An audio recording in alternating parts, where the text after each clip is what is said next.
Кыргызстанга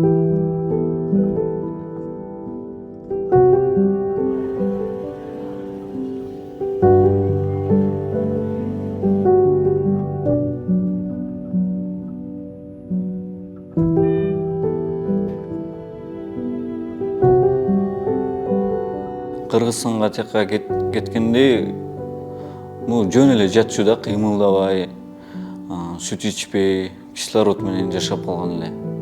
Сатурациясы түшүп кетип, только кислороддо болуп калды да. Азыркы учурда буюрса жакшы эле, веси туура келбейт, күтүп тургула.